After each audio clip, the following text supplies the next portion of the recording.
अस्सलाम वालेकुम। छोटी ईद की बड़ी खुशियाँ, हम आपके साथ हैं। आज ईद का दूसरा रोज़ है। अच्छे अच्छे मेहमान, बहुत ज़बरदस्त मेहमान भी हमारे साथ मौजूद हैं और अस्मा नौरीन भी हमारे साथ मौजूद है। और ईद आपकी कैसी गुजरी अस्मा? पहला दिन तो जाहिर सी बात है तमाम नाजरीन के साथ ही गुजरी, और इसके साथ ही आज दूसरा दिन है, तो तमाम मुसलमानों को जो हमें देख रहे हैं, सुन रहे हैं, जहाँ जहाँ ये प्रोग्राम देखा जा रहा है, उन तमाम मुसलमानों को बहुत बहुत ईद मुबारक। और इसके साथ ही आज ईद का दूसरा दिन है, तो ईद के दूसरे दिन भी आज हमारे साथ गेस्ट मौजूद होंगे। आपका और हमारा साथ रहेगा, अच्छे अच्छे गेस्ट आएंगे और ईद की खुशियाँ आप लोगों के साथ जो है वो हम सेलिब्रेट करेंगे मिल के। और ईद का जो आपको पता ही है कि ईद की वैसे ही खुशी एक अलग सी होती है, और फिर जब आपके साथ ऐसे लोग मौजूद हों जिनको आप पसंद करते हों, जिनके बारे में आप जानना चाहते हों, तो फिर खुशी जो है वो दुबाला हो जाती है। और इसके साथ ही हमेशा एक बात भी करते हैं कि अपने इर्द गिर्द इस ईद की खुशियों में बहुत सारे ऐसे लोग हैं जो आपके मुंतज़िर होते हैं। ऐसे लोगों को अपने साथ ईद की खुशियों में ज़रूर शामिल करें, उनका बहुत ज़्यादा ख्याल रखें, क्योंकि जिस तरह से महंगाई है, बहुत सारे हालात हमारे इस तरह के हैं, बहुत सारे लोग इस तरह से ईद नहीं मना रहे होंगे, तो काइंडली उन लोगों का आपने बहुत ज़्यादा ख्याल रखना है। आज ईद का दूसरा दिन है, आपको टिप्स भी बताएंगे कि दूसरे दिन आपने क्या करना है। ये ऐसी ईद है, इसमें जो है खुशी अच्छा, इसके साथ मैं आपको बता भी दूं कि आज जो मैंने बड़ा खूबसूरत सा ड्रेस वेयर किया हुआ है, ये है जी वकार हैदर कटोर का। और इस ईद के हवाले से तो उनकी बड़ी खूबसूरत कलेक्शन थी, जो कि मैंने आज उसमें से एक जो आर्टिकल है वो वेयर किया है। और मैं भी बताता चलूँ कि मैंने जो ड्रेस वेयर की है मेरा अपना है। अच्छा, मैं आपको मेहमानों का तारुफ करवा दूँ अस्मा, क्योंकि बड़ा ज़रूरी है। वो कैसे मेहमान हैं, लोग भी जानना चाह रहे होंगे, सुबह से बैठे होंगे स्क्रीन के सामने कि अभी ईद की ट्रांसमिशन शुरू होगी। तो हमारे साथ पहले मेहमान मौजूद हैं, इस खित्ते के बड़े नामवर शायर हैं, अदीब हैं, कालम निगार हैं, और अभी उन्हें तमगा इम्तियाज़ से भी नवाजा गया है, जनाब खालिद मसूद खान साहब। अस्सलाम वालेकुम खालिद साहब। मैं तो तस्दीक कर दूं, तमगा इम्तियाज़ नहीं मिला, मुझे प्राइड ऑफ परफॉर्मेंस मिला। अच्छा, वो उसको अगर उर्दू में तर्जुमा करें तो क्या कहेंगे? तमगा उसने कार कर दी। अच्छा, ठीक है। अच्छा, हमारे जो दूसरे मेहमान हैं उन्हें तमगा इम्तियाज़ मिला है, वो सितारा इम्तियाज़ है। सितारा मुझे तमगा भी मिला है और सितारा भी मिला, दोनों मिला। लेकिन सितारा पर मेरे ज़्यादा, क्योंकि जो हमारी जो प्रोटोकॉल है ना, ये जो सिविल अवार्ड्स का, उसमें सबसे बड़ा जो है वो निशान है। ठीक है। निशान के बाद हलाल है। ठीक है। हलाल के बाद सितारा है, और सितारा के बाद तमगा है। नहीं, सितारा के बाद प्राइड ऑफ परफॉर्मेंस है, और उसके बाद नहीं सर, प्राइड ऑफ परफॉर्मेंस बिल्कुल लैदा है। अच्छा, हमें तो डॉक्टर साहब आपका मैं तारुफ करवा दूँ। डॉक्टर मोहम्मद अली साहब वाइस चांसलर हैं बहाउद्दीन ज़करिया यूनिवर्सिटी मुल्तान के, हमारे साथ मौजूद हैं, और इनको ये एजाज़ हासिल है कि ये 4 यूनिवर्सिटियों के वाइस चांसलर रहे हैं, और अभी भी मेरा ख्याल है कि जिस अंदाज से वो उन्होंने अपनी सर्विस गुजारी और अभी नौजवान है, तो मज़ीद भी 1-2 यूनिवर्सिटियों के वाइस चांसलर बनेंगे। तो अभी तकरीबन 2 के अभी बहुत बहुत ईद मुबारक हमारी तरफ से आपको। अच्छा, हमें इतना पता है कि आप दोनों को काफ़ी सारे इम्तियाज़ मिल चुके हैं, भाई ये इस चक्कर में नहीं पड़ते प्राइड ऑफ परफॉर्मेंस। लेकिन वो एक और भी मजाक चल रहा है, वो कह रहे हैं कि इम्तियाज़ इतने हो गए हैं कि अब ये इम्तियाज़ स्टोर पे भी दस्तयाब है। वो आपसे गुर जानेंगे कि ये इम्तियाज़ लेने का तरीका कार क्या है। अच्छा, हमारे साथ जो है वो इस दफ़ा इस ट्रांसमिशन में सिंगर भी मौजूद हैं। रशीद अहमद साहब जो इस खित्ते का बड़ा नाम है और बड़े सिंगर हैं, तवील अरसा उन्होंने जो है रेडियो पर, टीवी पर अपनी खिदमत दी और हज़ारों नगमे जो है वो गाए। रशीद साहब, आप खैरियत से हैं? अल्हम्दुलिल्लाह। ईद की मुबारक हो आपको। और आपके साथ जो साजिंदे मौजूद है हारमोनियम पर और तबले पर, आपको भी ईद की बहुत बहुत मुबारक हो। आपने तैयारी कर रखी है ना जी, हमें अच्छे नगमे सुनाने हैं ईद की मुनासबत से आपने जी। अच्छा खालिद साहब, ये बाकी तमगा पे बाद में बात करेंगे। ये बताएं कि कोई आप ईद कैसे गुजारते हैं? एक दिन तो गुजारे बैठे हैं, ईद का दूसरा दिन भी है, इसको भी आपने गुजारना है। चलो ईद थोड़ा टाइम हमारे साथ। ईद 2 तरह की होती है। एक है कि आप ईद में खर्चा करने वाले हैं, और एक ईद में है कि आप ईदी वसूल करने वाले हैं। अच्छा, अब हम दूसरी कैटेगरी में हैं, ईद देने वालों में हैं, ईद वसूली के। ऐसे लगता नहीं है। नहीं, शायद ये एक्चुअली ये है कि मैं तो आपको सही बता रहा हूँ कि 2015 तक अल्लाह बख्शी अब्बा जी हयात थे, तो मैं 2015 तक अब्बा जी से ईद लेता रहा हूँ। अच्छा, लेते रहे? जी बिल्कुल लेता रहा हूँ, और अब्बा जी देते रहे हैं। ठीक है। मतलब अब भी कोई देते? नहीं, अब कोई नहीं देता। कोई दिल करता होगा कि कोई असल में देखें, दिल तो बड़ी चीज़ों को करता है। दिल का तो अब मसला नहीं रह गया, हक़ाइक़ से आपको जो है ना सामना करना पड़ेगा। तो अब यह है कि वो मतलब जो एक टाइम होता है ना, ये मेरे ख्याल ज़िंदगी के फेज़ हैं, तजुर्बों से आप ये ज़िंदगी के फेज़ हैं। मज़ा किस में ज़्यादा आता है, देने में या लेने में? शायद अगर बंदा कंजूस नहीं है तो देने में बहुत, लेने से ज़्यादा मज़ा आता है अगर बंदा तभी कंजूस ना हो। अच्छा, जो देने की खुशी है ना, असल में देखें, जो देता है ना जब, तो जो लेने वाले के जो चेहरे पे खुशी है ना, उसका मतलब कुछ वो आपको जो फ़र्क देती है, मतलब उसके लिए ज़रूरी है कि आप देना सीखें पहले। अगर आप देना सीख लें, देने का आपका आदत हो और देने का आपका मिजाज हो, तो फिर देने का मज़ा, बल्कि वो कहते थे कि एक बार जो देना शुरू कर दे उसको और किसी चीज़ में मज़ा ही नहीं आता। बांटने का मज़ा ही अलग है। बांटने का और वो सिर्फ ये नहीं कि आप नकदी बांट रहे हैं, आप खुशी की कोई भी किस्म जो है वो बांट सकते हैं, आसानियाँ बांट सकते हैं। और ख़ास तौर पे अपना हर साहब जो अभी बात हो रही थी कि ये महंगाई की, तो चंद 2 दिन पहले ये रिपोर्ट पड़ी है कि पाकिस्तान के 1 करोड़ मज़ीद जो अफराद हैं वो ख़त गुर्बत से नीचे आ जाएंगे इस आज के माहौल में। तो ऐसी सूरत में ईमानदारी की बात यह है कि जब बाहर निकलते हैं ना, घर से बाहर निकलते हैं, अब ईद की खुशियाँ फैमिली में, घर में और दोस्तों में रह गई हैं। अब जब बाहर निकलते हैं और थोड़ी सी बातन की आंख खोल के देखते हैं तो मुश्किल, तो बड़ी तकलीफ होती है। और फिर ख़ास तौर पे मतलब मेरे जैसी बंदा जिसने नहीं, एहसास की बात नहीं, जिसने पिछली 6 दिहाइयाँ देखी हूँ, तो वो जब उस हवाले से हम देखते हैं कि कहाँ थे, कहाँ आ गए हैं, इज्तिमाई तौर पर बड़ा अजीबोगरीब, मतलब एक बड़ा जिसे कंट्रास्ट है बड़ा, कि मतलब मैं चौकशीदा रहता था, तो बचपन की तो मुझे याद है, चौकशीदा हमारे पूरे मोहल्ले में टोटल 3 मोटरसाइकिल, 3 मतलब ऐसी ऑटोमोबाइल समझ लें। अब्बा जी के पास स्कूटर था, चाचा रऊफ के पास एक ट्रांफ मोटरसाइकिल थी सेकंड हैंड खरीदी हुई, और एक अल्ताफ साहब के पास वहाँ पर कावासाकी थी। अब मैं गया हूँ, भी जिंदगी बड़ी मैं बता रहा हूँ, पिछले दिन मैं वहाँ पे गया हूँ, तो हर घर से 2 मोटरसाइकिलें निकल रही हैं, 8-10 गाड़ियाँ उस मोहल्ले में खड़ी हुई हैं। तो लेकिन उसके बावजूद बेचैनी है। शायद थोड़े से नाशुक्रे हो गए। डॉक्टर साहब को शामिल करते हैं। डॉक्टर साहब, ये वाइस चांसलर हज़रात ईद कैसे गुजारते हैं? हमारी तरह या थोड़ा सा? नहीं, बिल्कुल आप लोगों की तरह। ज़ाहिर है पहले दिन तो फैमिली के साथ, दूसरे दिन फिर आपके पास आए हैं और फिर लोगों से मिलेंगे। और वो प्रेशर यूनिवर्सिटी का भी, एम्प्लॉइज, स्टूडेंट्स, वो भी मिलना चाह रहे होते होंगे, आते होंगे मुसलसल। यूनिवर्सिटी में बुनियादी तौर पे जो कॉलोनी में लोग रहते हैं, वो चूँकि यूनिवर्सिटी में तो छुट्टियाँ हो जाती हैं, बच्चे अपने अपने घरों पे चले जाते हैं। अच्छा। लेकिन हमारे जो फॉरेन स्टूडेंट्स हैं, उनके साथ हम लोग जो हैं वो जो मुसलमान नहीं भी हैं, तो हम ये समझते हैं कि उनको हमें अपनी फेस्टिविटी में उनके साथ केक काटते हैं, खाना उनको देते हैं, तो इस तरह हम उनको भी इस फेस्टिविटी में शरीक करते हैं। अच्छा, अब ज़मीनी सवाल, डॉक्टर साहब कितने अब फॉरेन स्टूडेंट हैं बाउदीन यूनिवर्सिटी में? 40 के करीब हैं मेल। मोस्टली कहाँ से? मुख्तलिफ हमारे अफ्रीका से हैं, और फिर हमारे नेपाल से हैं, श्रीलंका से हैं, भूटान से हैं, कीनिया से हैं, तो 7-8 ममालिक के बच्चे हैं सर। और वो इंजीनियरिंग में है, फार्मेसी में है, लड़कियां भी हैं।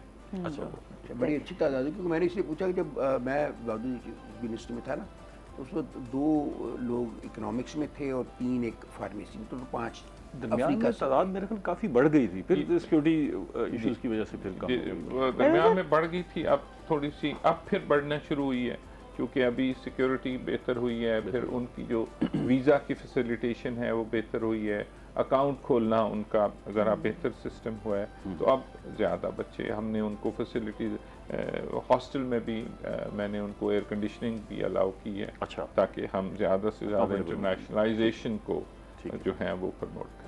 तो आपकी वैसे ईद की मसरूफियात क्या होती हैं? ईद नमाज पढ़ कर आते हैं तो फिर जाहिर सी बात है वो तो हाँ जी, फैमिली के साथ लोग मिलने आते हैं। और जाहिर है ये शायद पूछना चाह रही हैं कि कोई किचन में भी वक्त गुजारते हैं, ईद नमाज पढ़ के आते हैं। बेगम साहब ने जिम्मेदारी दी हो कि भी आज आप जो है, वैसे ये किचन वाली ईद नहीं है, नहीं ईद वाली किचन वाली ईद अगली ईद होगी जब उसमें, हाँ उसमें ज़्यादा वैसे आपकी एक्टिविटीज़ होती हैं, केक की, सवैयों की। अरे सब लगता है आप जो है वो उस ईद पे मेरे ख्याल काफ़ी वक्त गुजारते हैं किचन में। नहीं, मेरे बस आपको पता है फैमिली का मामला जो है, तो मेरे तो बड़ी सिंपल सी ईद है, सुबह किसी ज़माने में सवैयाँ बनती थी, अब ये है कि दूध में वो फ्योनियाँ डाल लेते हैं, उधर रेडीमेड सारा काम हो जाता है। चलिए मज़ीद भी इनसे बातचीत का सिलसिला जारी और सारी रहेगा। नाज़रीन अभी हमने जाना है ब्रेक पे, हमारे साथ रहिएगा।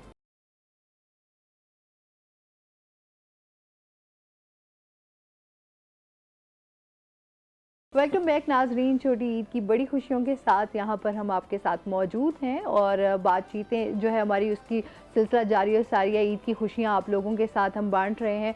तो हमारे साथ जो है सिंगर भी मौजूद हैं, मौजूद हैं, उनसे गाना सुनते हैं। बिल्कुल और कोई ज़बरदस्त सा गाना सुनाए जी। ये डॉक्टर साहब और खालिद साहब आपके लिए हमारी तरफ से ईद का तोहफा है। बड़ी मेहरबानी जी आपकी, माशाल्लाह बहुत शख्सियात तशरीफ़ फरमाएँ। बिस्मिल्लाह में हज़रत बाबा बुल्ले शाह के कलाम से करूँगा, इंशाल्लाह आप महसूस होंगे जी।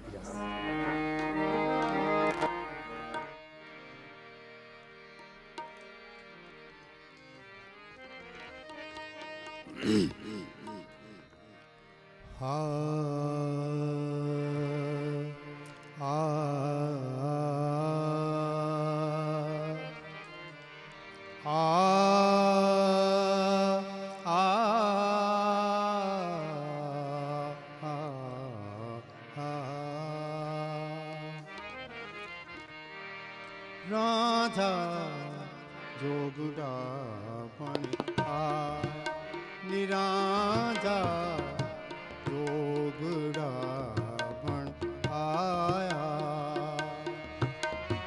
वाह सांगी सांग रचाया, वाह सांगी सांग रचाया,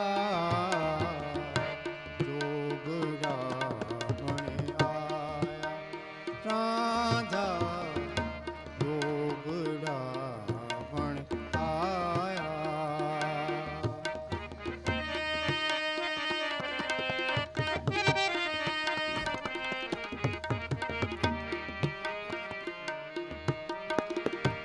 इस जोगी दी किए निशानी, इस जोगी दी किए निशानी, कन विच मुंदरां गल विच गानी, हाँ कन विच मुंदरां गल विच गानी, सूरत उस दी यूसुफ सानी, सूरत उस दी यूसुफ सानी, ये तख्त हजारों आया, जोगड़ा बन आया, रांझा जोगड़ा बन आया।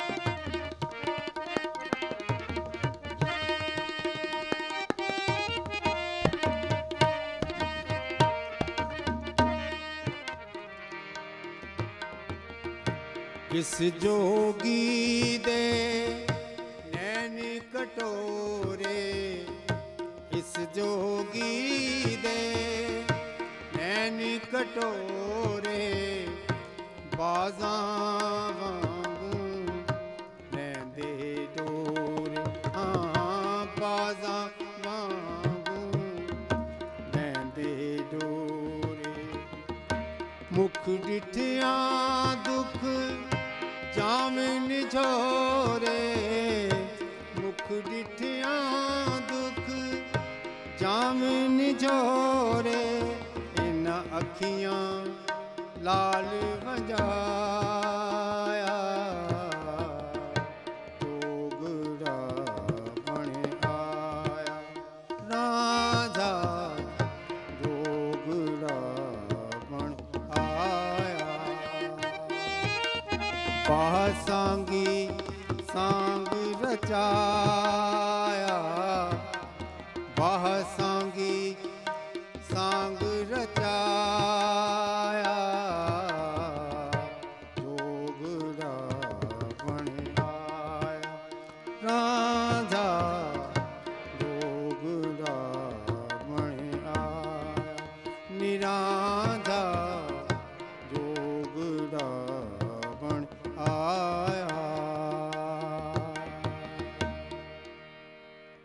क्या बात है, कैसा लगा गाना डॉक्टर साहब? बहुत अच्छा, बहुत अच्छा, जबरदस्त गाया। ख्वाजा अच्छा, साहब लेकिन मुझे डाउट है कि ये सुल्तान बाहू का कलाम है। अच्छा, सुल्तान बाहू का नहीं है मेरा। नहीं बाबा बुल्ले शाह का। नहीं बाबा बुल्ले शाह का भी नहीं, ख्वाजा गुलाम फरीद का है। नहीं सर, बाबा बुल्ले शाह का। ये बुल्ले शाह का है, ये रंग बुल्ले शाह का है। अच्छा, मैंने जब शुरू में कहा ना, मैंने सोचा शायद सुल्तान बाहू का, ये बाबा बुल्ले शाह का है। नहीं उन्होंने बाबा बुल्ले शाह ही हाँ, बाबा बुल्ले शाह। मैंने मेरे से बाबा बुल्ले शाह का। अच्छा डॉक्टर साहब, कोई ईद वाले दिन कोई स्पेशल चीज़ बनवाते हूँ फरमाइश करके कि जी बाकी सारा साल मिस करते हैं आज? नहीं, मेरा असल में मैं खाने पीने का इतना शौकीन नहीं हूँ, लेकिन ईद का जैसे पहले भी इंट्रोडक्शन में भी आपने कहा, ये ईद उल फितर जो है ये बड़ा ख़ास मौका है, एक जो फितराने का कॉन्सेप्ट है।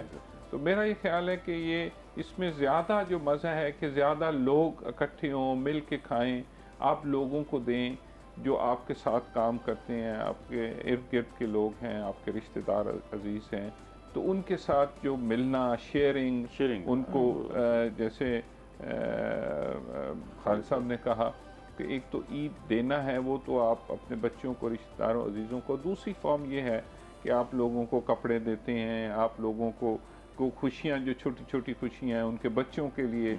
तो मुझे इस बात में ज़्यादा खुशी होती है कि मैं मेरे जो इर्द गिर्द लोग हैं जो उनके बच्चों को कोई तोहफा दें, कोई उनको उन लोगों के लिए कपड़े बनवा के मैं रखता हूँ, तो ईद वाले दिन उनको मैं। अच्छा डॉक्टर साहब, आपकी अब काफ़ी अरसे से लाइफ बड़ी फॉर्मल हो गई होगी, वो जो इनफॉर्मल लाइफ थी बचपन की, उसे मिस करते हैं? जहाँ दिल किया चले गए, जहाँ दिल किया बैठ गए, साइकिल चला लिया, साइकिल कैंची वाला साइकिल चला लिया, ठीक है, वो उसे को मिस कर। सर्टनली देखें, बात की है कि खैर साइकिलिंग का तो मुझे शौक है, साइकिल तो अब ये चला भी नहीं सकते, चलाना चाहिए। साइकिल मैं चलाता हूँ जी बड़ा शौक से, मेरे पास साइकिल्स की बड़े अच्छे साइकिल अभी भी चलाते? कलेक्शन है मेरे पास, मैं बड़ा साइकिल का शौकीन हूँ। कदा साइकिल मारनी है, लेकिन साइकिल तो बड़े महंगे हुए हैं। ये कि जी जो वाइस चांसलर का एक ओहदा है ना जी, ये बड़ा रिस्पॉन्सिबल होता है कि जी उस्ताद भी, मैं ये समझता हूँ कि हमारे माशरे में खालिद साहब भी इस पे लिखते भी हैं कि उस्ताद का जो कंडक्ट है, उसका जो लिबास है, उसकी जो गुफ्तगू है, उसकी जो वज़ाक़त है, वो हर 24 घंटे उसका वो पढ़ाने के उस मोड में होता है। और फिर उस्ताद से आगे जब आप वाइस चांसलर बनते हैं तो उस वक्त फिर आपको there is a cost to pride ना, कि आपको वो कीमत अदा करना पड़ती है कि वाइस चांसलर का जो कंडक्ट है, जो गुफ्तगू है, जो जिस तरह वो अपने आप को माशरे में आ जाता है, वो बहुत ज़रूरी है। तो वो मेरा ख्याल है कि मुझे अब 10 साल हो गए और मैंने उसको बहुत ही एहसन तरीके से निभाया है। मैं गवर्नमेंट कॉलेज यूनिवर्सिटी फैसलाबाद का वाइस चांसलर रहा हूँ, कायद-ए-आज़म यूनिवर्सिटी का वाइस चांसलर रहा हूँ, लेकिन वो जो जैसे वो आपका इनफॉर्मल लिबास है, गुफ्तगू जैसे है। डॉक्टर नियाज साहब जो है वो अपने इलाके जाते हैं तो वो तो मैं भी जाता हूँ। अच्छा, लेकिन उसमें तो देखें, मैं तो बहुत रेगुलरली जाता हूँ और मैं फिर उसी माहौल में ढल जाते हैं। बिल्कुल, मैं फार्मर हूँ और मैं खुद, मुझे अब एजुकेशन में 35-36 साल हो गए, लेकिन मैं अपने आबाई पेशे फार्मिंग को मैंने नहीं छोड़ा, मैं फार्मिंग करता हूँ। वो तो जाहिर है उसमें तो अगर आप वीडियो बना रहे हैं तो उस हिसाब से आप हो जाते हैं, लेकिन मैं सिर्फ ये कह रहा हूँ कि वो उस लाइफ को ज़रूर मैं मिस करता हूँ। लेकिन मैं ये ज़रूरी समझता हूँ कि being a vice chancellor of a university जो साउथ पंजाब की तो सबसे बड़ी और एक बड़ा इसका नाम है, तो ये ज़रूरी है कि मैं अपने आप को उस तरह कंडक्ट करूँ जैसे कि वाइस चांसलर को होना चाहिए। आप तो मेरे ख्याल है जो दिल करता होगा उसको, अल्लाह का शुक्र है, मैं तो जो दिल करते वो करता हूँ। मतलब मैं बिल्कुल इसमें बड़ा क्लियर हूँ। थड़े पे बैठना है तो बैठ गए, चाय पी ली, मतलब मैं तो और बड़े काम करता हूँ छोड़े को। लेकिन बात डॉक्टर साहब की है ना, ये बात बिल्कुल दुरुस्त है कि जो एज ए वाइस चांसलर, ये उनकी दो शख्सियतें हैं ना। एक है ये वाइस चांसलर है मुल्तान के लिए, अहले मुल्तान के लिए, ज़क्र यूनिवर्सिटी वालों के लिए, आम एक जो एजुकेशन का एक पूरा सेटअप है, जो दायरा कार है, उसमें ये वाइस चांसलर है। उनका एक और रवैया होना चाहिए। इनका तो है, लेकिन जिनका नहीं है उनका भी होना चाहिए। लेकिन एक ये गांव में अगर ये जाती है, गाँव मोहम्मद अली शाह है, उस गांव के बड़े बूढ़े जिन्होंने इनको हाथों से मतलब खेले हैं, जो इनके साथ खेलने वाले हैं, कुछ पीछे रह गए हैं ना। तो लेकिन जब आप गांव में जाते हैं तो उस वक्त अगर वाइस चांसलर बनते हैं तो इसका मतलब है कि आप स्टेटस कॉन्शियस, आप उस दायरे से बाहर निकल गए हैं, इंसानियत के दायरे से। मैं अब छोटा सा वाक़या सुनाऊं कि मेरे स्कूल के एक टीचर थे, अल्लाह उनको जन्नत फिरदौस में जगह दे। अच्छा, ये वाक़या आपसे खालिद साहब ज़रूर सुनेंगे, लेकिन अभी ब्रेक भी लेना वाक़ये ज़रूरी के है। साथ आपसे कुछ जो है वो अशार भी बिल्कुल जी, ब्रेक पे जाना है, हमारे साथ रहिएगा।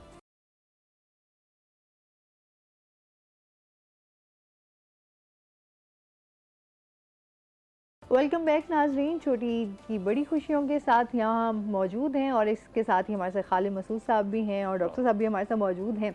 तो हम बात कर रहे थे कि हाँ जी, वाक़या सुना रहे थे वहीं से। कि मैं गुज़श्ता हाई स्कूल में 67 में दाखिल हुआ, 1967 में। ठीक है। तो छठी में मेरे जो क्लास के जो इंचार्ज थे वो गुलजार साहब थे और 7वीं में मास्टर फैज़ मोहम्मद खान साहब थे। फैज़ मोहम्मद खान साहब मतलब 68 में आप देखें मेरे टीचर थे। मैंने स्कूल में पढ़ा उनके पास, वो उसी दौरान सारा उसी स्कूल में गुलगश्ता हाई स्कूल में रहे। मैंने 10वीं पास किया, 10वीं पास करने के बाद मैं एमर्सन कॉलेज चला गया। एमर्सन कॉलेज में मैं 4th ईयर में था गालबन, मतलब था मैं एमर्सन कॉलेज में 3rd ईयर या 4th ईयर, मुझे एग्जैक्ट याद नहीं। यानी कि स्कूल से फारग होने के तकरीबन 3-4 साल बाद हुसैना गई के करीब डॉक्टर साहब मुझे मिल गए, मतलब मेरे मास्टर फैज़ खान साहब। फैज़ खान साहब जो थे ना, वो एक साइड पे खड़े हुए सिगरेट पी रहे थे। अब यकीन करें बुखारी साहब के उन्होंने जो ही मुझ पे नज़र पड़ी तो उन्होंने इस तरह एकदम घबरा के पीछे हाथ करके और सिगरेट फेंक के और उसके ऊपर पाँव रखा कि जैसे कोई ताबेदार बच्चा अपने वालिद या किसी बुजुर्ग को देखकर सिगरेट पीता पकड़ा वो भी नहीं करते बच्चे, टीचर को देख के नहीं करते। अच्छा, मैं ये बता रहा हूँ, ये करवाया। अच्छा, मैंने अब देख लिया उनको, उनका ख्याल भी था कि मैंने शायद देख लिया, तो थोड़े से ना जैसे होता है, मतलब और फील कर रहे थे कि मेरे स्टूडेंट ने मुझे सिगरेट पीते देख लिए। तो मैंने फिर हिम्मत करके तुमसे पूछा, मैं कहा सर आप सिगरेट पीती हैं क्या? कब से? बड़े सालों से, लेकिन स्कूल में तो आपको नहीं देखा था कभी।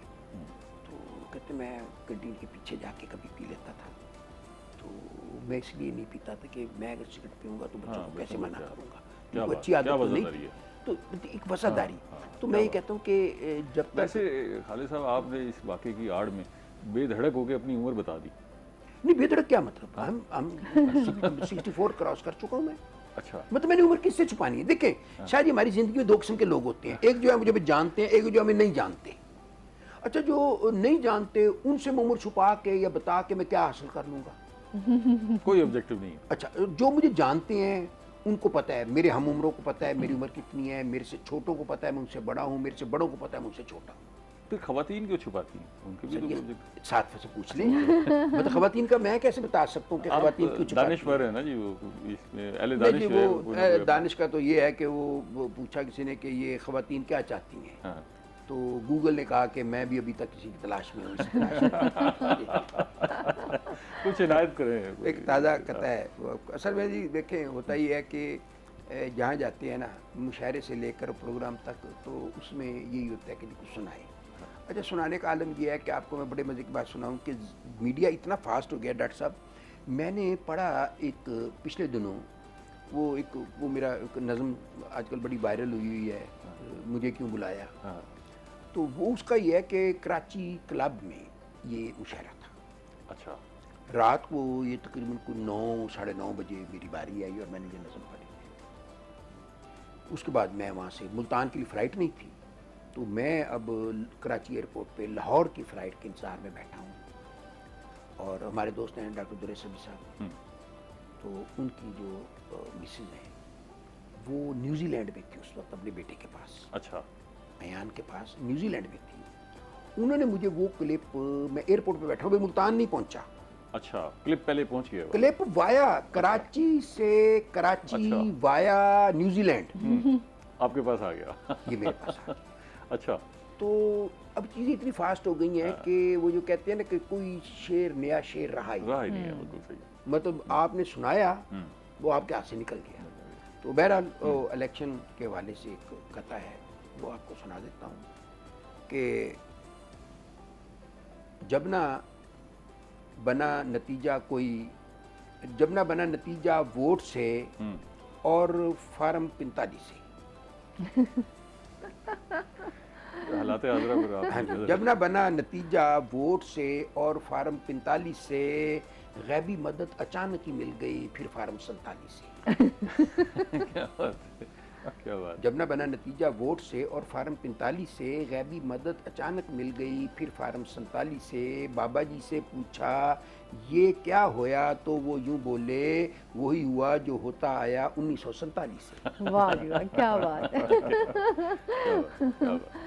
क्या बात। आपने दरिया को कूदे में बंद कर दिया। पता नहीं कूदे को दरिया में बिखेरा या दरिया को कूदे में बंद किया, ये पता नहीं। वैसे आप जब मुशायरों में जाते हैं तो लोग सुनना क्या चाहते हैं, मतलब आपको भी देखिए- समझ आती होगी लोगों की देखिए नफ़सियात देखिए मैं कॉलम लिखता हूँ ना, हाँ। तो मुझसे किसी ने पूछा कि सबसे अच्छा कॉलम कौन सा होता है। मैंने कहा सबसे अच्छा कॉलम वो होता है जिसको पढ़े बंदा और ये सोचे कि यार अगर मैं लिखता तो मैं भी ये लिखना चाहता हूँ। असल में हर बंदे का जो इशू है ना, जो उसके जो दिल में है, जो उसके ख्याल में है, जो उसकी सोच में है, जो वो करना चाहता है नहीं कर पाता, उसके नज़दीक सबसे अहम इशू वो है।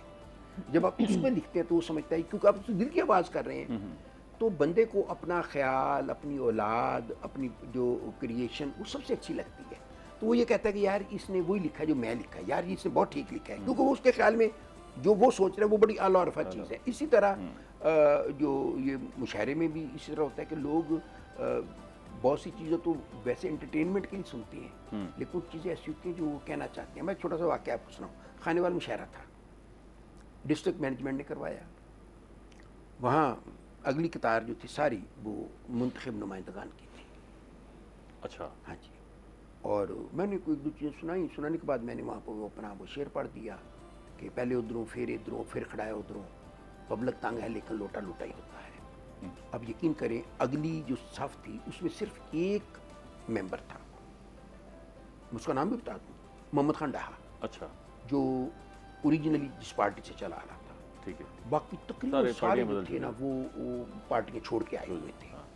अच्छा, अगली लाइन पे स्कूटे मरकतारी था और जो पिछले जो मजमा था वो भंगड़े डाल रहा था, क्योंकि ये वो बात थी कि जो वो नहीं कह सकते थे शायद उनके मुंह पर, मैं कह रहा था ना, तो वो उसको एंजॉय कर रहे थे। ये जो शेर है ये बुखारी से 4 दफ़ा सुना दिया।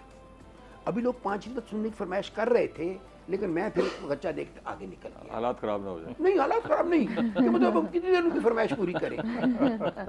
तो मैं ये बता रहा हूँ कि लोग जो है ना वो जाहिर है डेफिनेटली जो उनकी जो होती है ना जो बात वो नहीं कह सकते, वो जो कहना आपकी चाहते हैं, ज़ुबान से, आपके मुंह जो से वो कहलवाना। ज़ुबान से हाँ, कहते हैं तो वो उसमें तसल्ली हो शामिल हो जाती जाती तसल्ली हो है, जाती उसमें शामिल हो जाती है। अच्छा डॉक्टर साहब, जिस तरह से बचपन में आपके पास सीढ़ियाँ इकट्ठी होती थी, क्या करते थे उस सीढ़ियों का? जैसे आप ये बता रहे हैं साइकिल का आपको शौक है, तो फिर ये कलेक्शन साइकिल का शौक कब से आपने है? बचपन से ही या बाद में हुआ? नहीं, पहले तो खैर वही जैसे नॉर्मल पहले साइकिल तो होते साइकिल थे, लाइबिलिटी थी और थोड़ी। वो शायद सबसे ज्यादा आपके लिए जो प्राइज्ड होता था वो रेले का साइकिल साइकिल, होता। तो अब जाहिर है कि ज्यादा चूँकि एक्सरसाइज भी करते थे। साइकिल, फिर इस्लामाबाद में मैं 4 साल रहा, तो वहाँ पे ज़रा मौसम भी अच्छा है, ग्रीनरी भी है, मजा आता होगा। तो फिर लोग ऐसे हैं जिनका ग्रुप्स भी भाई बना एक हुआ है। मैं डॉक्टर साहब आपको बता दूं, आपने बता के ना अपने लिए एक थोड़ा सा खतरा मोल ले, कोई बात नहीं। क्योंकि देखिए मेरी ज़िंदगी में जो पहला साइकिल शादी मुझे मिला ना, बुखारी साहब वो मेरा पहला साइकिल ज़िंदगी में मुझे मिला था, जो मेरे वालिद साहब का रेले था ना। तो वो पहले वालिद साहब से, जब वालिद साहब ने 63 में स्कूटर लिया ना, तो वो जो रेले साइकिल था वो बड़े भाई तारक मरूम को शिफ्ट हो गया। फिर भाई तारक ने चलाने को, जब वो कॉलेज पहुँचे तो उन्होंने उसके बाद पूरा किया कि नहीं यार ये जो साइकिल है ये बहुत पुराना हो गया ये वो, तो उन्होंने फिर सोहराब का साइकिल दिया। तो वो जो रेले था वो मुझे मिल गया। अच्छा, तो वो रेले मैंने बड़ा चलाया है, बल्कि वो एक बार मैं इम्तिहान जब बीए का दे रहा था तो मैं मेरा सेंटर था साइंस कॉलेज, तो मैं उसको बड़े मज़े से खड़ा किया साइकिल, और लेट पहुंचा था तो मैं पेपर देने अंदर चला गया। साइकिल स्टैंड पर खड़ा करने के बजाय हाल के साथ ही खड़ा कर दिया। अच्छा, जो बाहर निकला साइकिल गायब। साइकिल गायब। अब मैं अब्बा जी के पास गया तो अब्बा जी ने ज़ाहिर डांट डपट की कि तुमने लापरवाही की है, ये है वो है। अच्छा, मैंने ईमान मेरी वालिद साहब से पहली जो फ्रैंकनेस हुई ना वो उस जुमले से हुई। अब मेरी अब्बा जी से बड़ी फिर माशाल्लाह फ्रैंकनेस हो गई। पहले तो वैसे ही डरते थे जैसे मतलब रवायती तौर पे डरते डरते थे हैं। कि उनके आगे मतलब जवाब दे दिया तो तब गालियाँ पड़ती थी, और खामोश रहते तो इस बात पे भी डांट पड़ती थी। तो उन्होंने कहा कि तुमने चोरी करवा दिया, ये करवा दी, वो कर। मैं कहा भाई आप बिल्कुल बेफिक्र है, इंशाल्लाह चोर को घर जरूर मार पड़ेगी।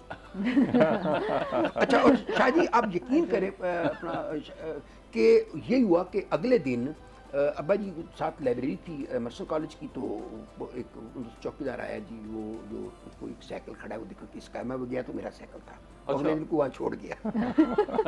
अच्छा, ये बातें तो चलती रहेगी नाज़रीन, खालिद साहब के वाक़यात भी हम सुनते रहेंगे। अभी हमने जाना ब्रेक पे, हमारे साथ रहिएगा।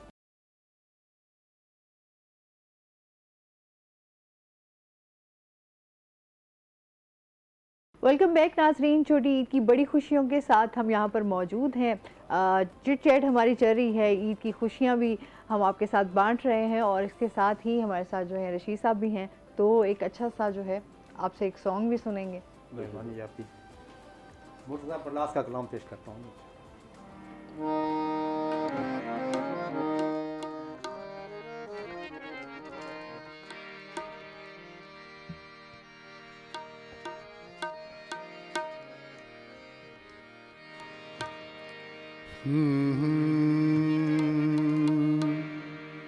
काश बादल की तरह प्यार का साया होता, काश बादल की तरह प्यार का साया होता, फिर मैं दिन रात तेरे शहर पे छाया होता, काश बादल की तरह प्यार का साया होता।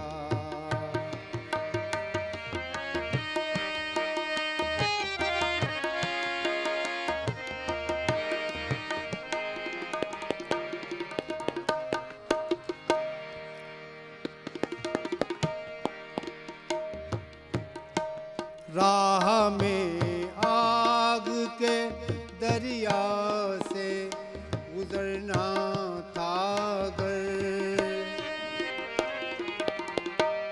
राह में आग के दरिया से गुजरना था अगर, तूने ख्वाबों का जजीरा न दिखाया होता, काश बादल की तरह प्यार का साया होता।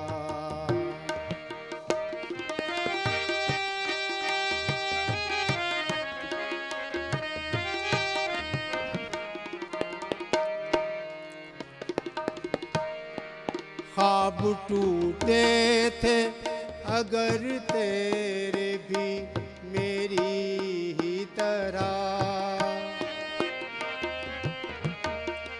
ख्वाब टूटे थे अगर तेरे भी मेरी ही तरह, बोझ कुछ तेरी भी पलकों ने उठाया होता, काश बादल की तरह प्यार का साया होता, फिर मैं दिन रात तेरे शहर पे छाया होता, काश बादल की तरह प्यार का साया होता।